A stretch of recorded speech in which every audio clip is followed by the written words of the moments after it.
सो हाय everybody, आप सभी लोगों ने नीट का एग्जामिनेशन दिया। अब जैसा भी हुआ, अच्छा हुआ, बेकार हुआ, बहुत अच्छा हुआ, बहुत ख़राब हुआ, लेट इट बी, अब उसे छोड़ दीजिए।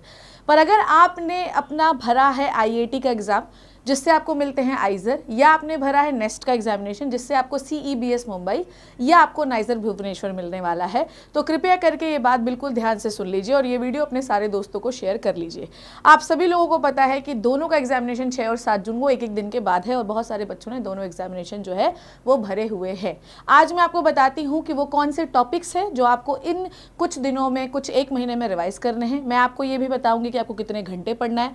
मैं ये भी आपको बताऊंगी कि आपको किस तरीके से पढ़ना है। और अगर आप नेक्स्ट ये जैसे एग्जामिनेशन के लिए इंटरेस्टेड है तो हमारा खुद का एक अग्निपथ बैच चल रहा है जिसमें ये मानिए कि 2 दिन में सिलेबस कंप्लीट हो जाएगा। उसके बाद मैं बच्चों को रिवाइज कराने वाली हूँ, क्योंकि ऑलरेडी हमने बैच स्टार्ट किया था जो ऑलरेडी खत्म हो चुका है सक्सेसफुली।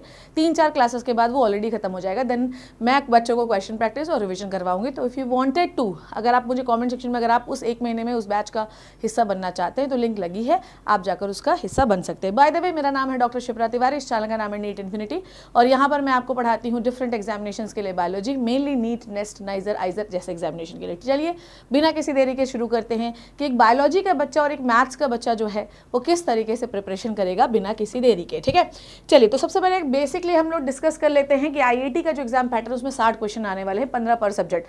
मतलब इसमें फिजिक्स, केमिस्ट्री, बायोलॉजी, मैथ्स सारे आते हैं। आपकी जो मैथ्स होती है बायोलॉजी वालों, उसमें आपको थोड़ा सा मैथ्स जरूर पढ़ना होता है। हाँ, ये बात है कि इसमें सब्जेक्ट वाइज कट ऑफ नहीं होता है, क्यूमुलेटिव कट ऑफ देखा जाता है। ठीक है, तो इसमें आपको सब्जेक्ट चारों पढ़ने होते हैं। मार्किंग में +4 -1 मार्किंग है, ड्यूरेशन 3 घंटे का है और इसमें बहुत ज़्यादा क्रिटिकल थिंकिंग क्वेश्चन नहीं आते, बैलेंस क्वेश्चन आते हैं। अगर मैं सिलेबस की बात करूं तो सिलेबस आपका बिल्कुल एज पर नीट, ठीक है, तो आपका जो सिलेबस है वो बिल्कुल नीट जैसा ही है, तो टॉपिक्स भी वही है। इसमें बहुत ज़्यादा कंसेप्चुअल क्वेश्चन नहीं आते, इवन मैथ्स में भी बहुत ज़्यादा कंसेप्चुअल क्वेश्चन नहीं आते। तो मैथ्स वालों, अगर आप ये सोचते हैं कि बायोलॉजी बहुत टफ आएगी तो नहीं आएगी, और बायो वाले अगर तुम ये सोच रहे हो कि तुम्हें मैथ्स बहुत टफ आएगी तो नहीं आएगी, तो परेशान मत होना। अगर आप बायोलॉजी स्टूडेंट हैं तो कृपया करके बायोलॉजी में पूरे नंबर सिक्योर करने की कोशिश करिए, और अगर आप मैथ्स स्टूडेंट हैं तो कृपया करके मैथ्स में बहुत अच्छे नंबर सिक्योर करने की कोशिश करिए, क्योंकि इसमें जो आपका आईआईटी का एग्जामिनेशन है इसमें आपका देखा जाता है क्यूमुलेटिव जो आपका टेस्ट स्कोर है वो, ना कि सब्जेक्ट वाइज। ठीक है, अगर मैं बात करूं तो इसमें तीनों, देखो ये तो नेक्स्ट का एग्जामिनेशन पैटर्न है, इसमें भी फिजिक्स, केमिस्ट्री, बायोलॉजी, मैथ्स आते हैं बेटा। इसमें +3 -1 की मार्किंग है और इसमें प्लस जो आपके बेस्ट 3 होते हैं वो काउंट होते हैं। तो इसमें क्या होता है कि बच्चे क्या करते हैं, फिजिक्स, केमिस्ट्री, बायोलॉजी अटेम्प्ट करते हैं, मैथ्स को छोड़ देते हैं, क्योंकि बेस्ट 3 ही इसमें काउंट होना होता है और सब्जेक्ट वाइज कट ऑफ होती है। ठीक है, याद रखिएगा कि यहाँ पर अगर आपकी बायोलॉजी बहुत स्ट्रांग है तो सिलेक्शन होने के चांसेस बहुत ज़्यादा अच्छे होते हैं, इसीलिए बायोलॉजी बहुत अच्छे से पढ़िए अगर आप नेक्स्ट एग्जामिनेशन दे रहे हैं तो। ठीक है, अब याद रखिएगा कि यहाँ पर बेसिक क्वेश्चन या कंसेप्चुअल क्वेश्चन बहुत कम आते हैं, यहाँ पर एनालिटिकल या रिसर्च अप्रोच क्वेश्चन बहुत ज़्यादा आते हैं। तो अगर आपने नेक्स्ट का फॉर्म भरा हुआ है तो कृपया करके थ्योरी से ज़्यादा, मैं हर बच्चे, इवन अपने बैच में भी बच्चों को बोलती हूँ कि देखो मैं तुम्हें एक पहले थ्योरी खत्म कर दिया, मैं तुम्हें सिर्फ क्वेश्चन कराऊंगी, क्योंकि तुम ढेर थ्योरी पढ़ लो, है ना, फिर भी तुम्हारा नेक्स्ट में सिलेक्शन नहीं होगा अगर तुमने उस तरीके के एनालिटिकल अप्रोच वाले क्वेश्चन नहीं लगाए हैं। तो अगर आपने नेक्स्ट का फॉर्म भरा है और अगर आप नाइजर भुवनेश्वर जैसे रिनाउंड इंस्टीट्यूट में जाकर अपने नाम के आगे डॉक्टर लगाना चाहते हो और देश का सीना चौड़ा करना चाहते हो, तो कृपया करके एनालिटिकल अप्रोच वाले ही क्वेश्चन सॉल्व करिए, अदरवाइज सिलेक्शन नहीं होगा। इसीलिए मैं अपने बच्चों को बोल रही हूँ कि भाई तुम टेंशन मत लो, मैं तुमको 1 महीने में कराऊंगी। तो अगर आप भी उस बैच का हिस्सा बनना चाहते हो तो वो प्लीज़ कर लेना आप लोग, नहीं तो आपकी इच्छा है। नेक्स्ट है बेटा जी, इसमें सिर्फ एप्लीकेशन बेस्ड क्वेश्चन आते हैं। इसमें आपका हर क्वेश्चन, मैं आपको बता रही हूँ, क्वेश्चन करने बैठोगे तो हर क्वेश्चन में 5-5 मिनट आपको लग ही जाते हैं। ठीक है, अब देखिए इंपॉर्टेंट बायोलॉजी टॉपिक्स जो आपके देखो नीट में इंपॉर्टेंट है वही इसमें भी है। देखिए genetics and evolution, molecular basis, biotechnology, human physiology, cell bio, plant physio, ecology, और है ना ये वाले। ठीक है, नेक्स्ट इंपॉर्टेंट देखिए मोल concept, thermodynamics, electrochemistry, chemical kinetics, general GOC, amines coordination, DNF block. ठीक है, अगर आप बात करें फिजिक्स में modern physics, current, electricity, electrostatics, ray optics, wave optics, semiconductor, magnetism and unit and dimensions. ठीक है, अब मैं आपको टाइम बता दे रही हूँ कि अगले 30 डेज जो है आपको कैसे काम करना है। सबसे पहले सुबह उठिए, ठीक है, और ये बेटा सीबीटी मोड एग्जामिनेशन है, 6 से 9 बायोलॉजी पढ़िए, ठीक है, फिर 1 घंटे का ब्रेक देते हुए 10 से 12:30 केमिस्ट्री पढ़िए, 2 से 4 फिजिक्स पढ़िए, 5 से 6 मैथ्स पढ़िए, ठीक है, 7 से 10 जो है जो भी, देखो यहाँ पर आप पूरा जो काम कर रहे हो वो है कॉन्सेप्ट्स एंड थ्योरी।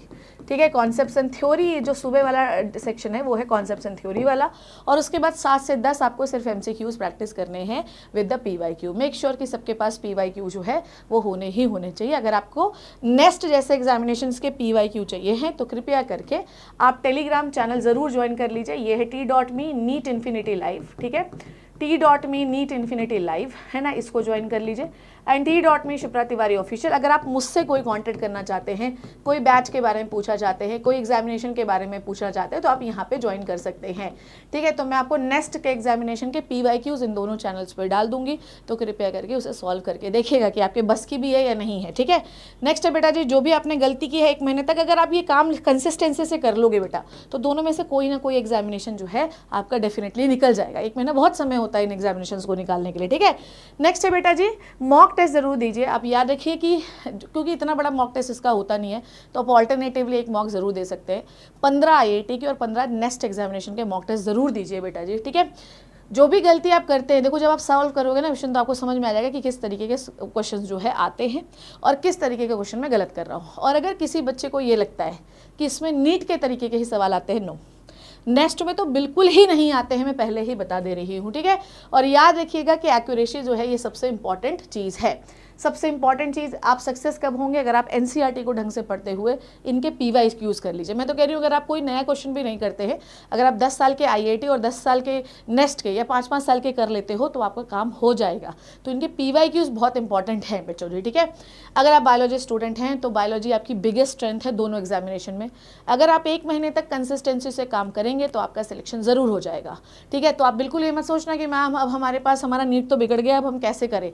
कमबैक का ऑप्शन हमेशा इंसान के पास होता है। अगर वो समझ जाए उस टाइम पे तो कमबैक पॉसिबल है, और अगर उस समय पर वो ना समझ पाए तो कमबैक पॉसिबल नहीं है बेटा, सीधी सी बात है ना। तो अगर आप चाहते हो कि इन एग्जामिनेशंस में अगर आपने फॉर्म भरा और आपका कमबैक हो जाए, तो आपको ये फॉलो ही करना पड़ेगा। अदरवाइज क्या होगा, नीट भी चला गया और नेक्स्ट और IIT भी आपके हाथ से चले जाएंगे, ठीक है। डेली ये काम, मतलब ऐसा नहीं कि 1 दिन किया और 2 दिन छोड़ दिया, नो, आपको डेली यही काम करना है, कंसिस्टेंसी से काम करना है ना। आपका सिलेक्शन हो जाएगा। एंड परेशान बिल्कुल भी मत होना। अपने दोस्तों को ये वीडियो ज़रूर भेज देना ताकि वो भी थोड़ा मोटिवेट होकर बेटा इस एग्जामिनेशन को दें, है ना। अब आप नीट की टेंशन छोड़ दीजिए, नीट की काउंसलिंग मैं आपको करवा रही हूँ तो उसकी भी स्ट्रेस छोड़ दीजिए, सारी स्ट्रेस छोड़ दीजिए। अब बस एग्जाम में फोकस करिए।